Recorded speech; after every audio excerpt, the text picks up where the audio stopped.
about your most memorable times at the movies. Because for me, there's something special about going to the movies that's different than just watching TV or watching, even if it's a movie, watching it at home, watching it online. And I mean, it's pretty interesting because I think we might even be the generation where movie houses like this start to become not the main way that people watch movies anymore. Whereas last century, this was it. Yeah, we heard it. Yeah, it was the same way to do. Who was that? Me. What's your name? I'm Sasha. Nice to meet you. Want to stand up? Sasha, ladies and gentlemen. By the way, don't think you can just, get me to come talk to you by saying boo. It's a one-time only thing. So why'd you say boo? Because theaters like the Vista are amazing and they're a dying breed, and that's horrible. And watching a movie on a computer, watching it on TV, it's not the same thing. You're supposed to have an immersive experience. Did you know that when you watch a movie, you're in complete darkness for 30 minutes, so you go into like a trance state, and that's why seeing it in a theater is so cool, it's the flicker. So meaning, when you're watching it on film, which we're not, actually. So that's actually not happening here, but we can pretend it kind of is. It's in here usually. It does, because normally we play movies off a 35mm projector up there. That also is honestly gonna stop happening. I mean, I hate to be a downer or something, but it's all gonna be digital, like it is now. But the movies look pretty good, even though they're digital, right? I mean, I was actually pretty impressed. But Sasha, thanks for your opinion. Sure, I like spending $15 to eat popcorn and sit in the dark for 20 minutes. I do too. Thank you, Sasha. And by the way, since we're talking about money, these movies that we're playing here tonight were made by thousands of people all over the world. And that $15 viewer, Sasha, that you so begrudgingly parted with, that's gonna go to pay, for example, Spaceship, who remixed that last song, or Matt Conley, who made that. How about that fake history of 1987? That's the coolest thing. We got all these people to work together to make that happen. Anyway. I want to talk to a few other people about movies, since we're all here at the movies. Is Victor around? Victor is the theater manager here at the Vista. Victor, you there? Can't see you. Come down here, man. There he is. Let's hear it for Victor. He's the theater manager. How you doing, man? Good to see you. Come this way. Come this way so everybody can see us. So, how long have you been the manager here at the Vista? 23 years. 23 years. I've heard that my tickets and there's too much out here. That's right. So popcorn stuff. Popcorn pays the bills, right? What do you think, Victor, about popcorn? Why do we want to eat that particular food while we're watching movies? Because of the weather. Action's so good, you're like, you want to scream. Actually makes perfect sense.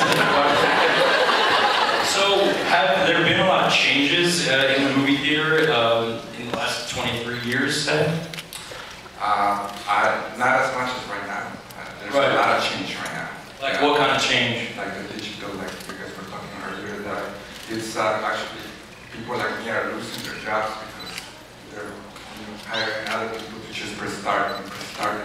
They don't have to have any film experience to run the projector. Right. So in a way it's good, in a way it's not. I understand. Well, actually, I want to call up another friend of mine who's here, speaking of money and jobs and stuff. Is Carl Austin here? Hey, Carl. I know you weren't expecting this, man, but you got to come down here and talk to us. Where are you, Carl? Come on, let's hear it for him. Carl. Where are you? Yeah! What's up, man? So, ladies and gentlemen, Carl is my attorney. Carl, how do you feel about the difference between people going to movies in a cinema like this versus watching movies in all these different Netflix and iTunes and DVDs and whatnot, all these different changes that are happening to the business? Well, that's a good question. I mean, look, I think that the cinema is always going to be the driver and the locomotive. Without people coming in, and it's all about good product and good movies. If they make good movies, people are going to come see them. That makes sense. And they're going to come see Why them. do people make so many shitty movies?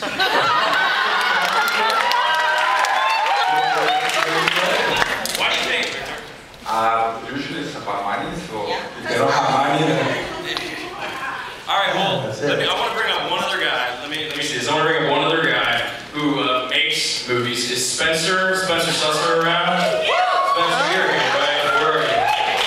Get your ass down there. There he is.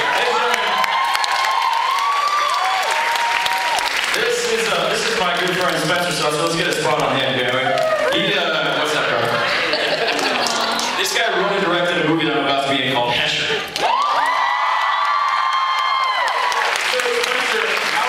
Most people make such shitty movies and you made a good movie.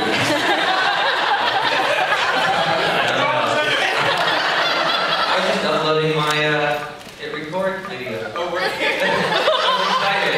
And now...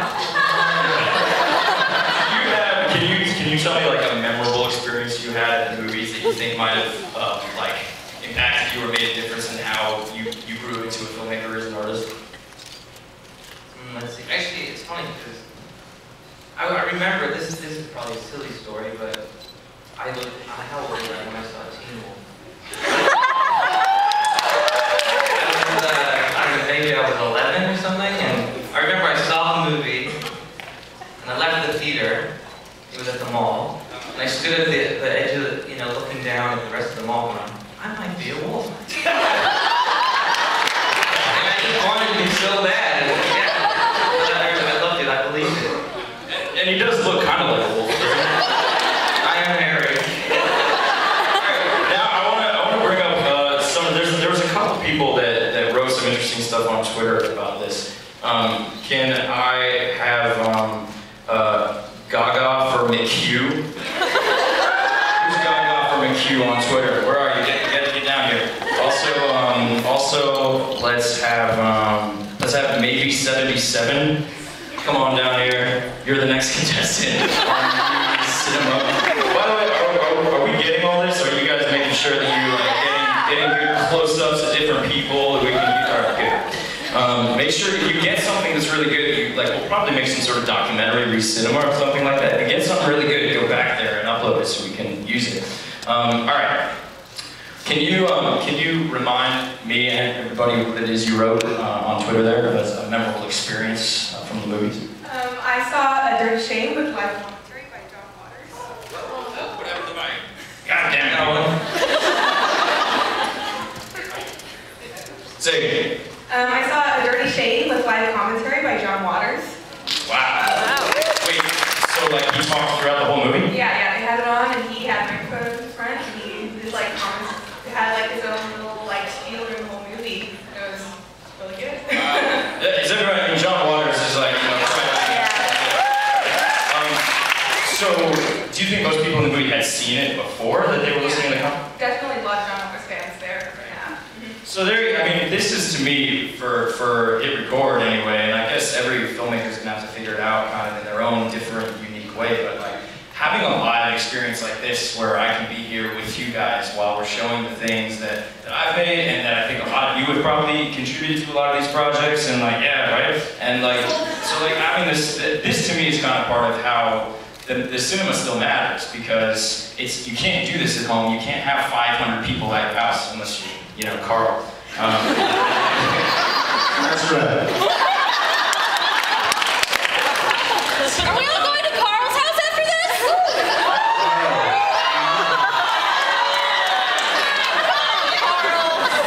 So, and that's all to say, just I'm so happy to see you guys here. And this is gotta be one of the coolest trips I've ever taken in movies in my life. So thank you guys. Let's hear a round of applause.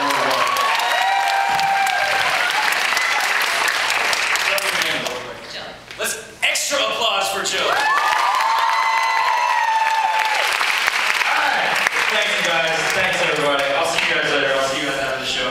And now we're gonna play something. We're gonna play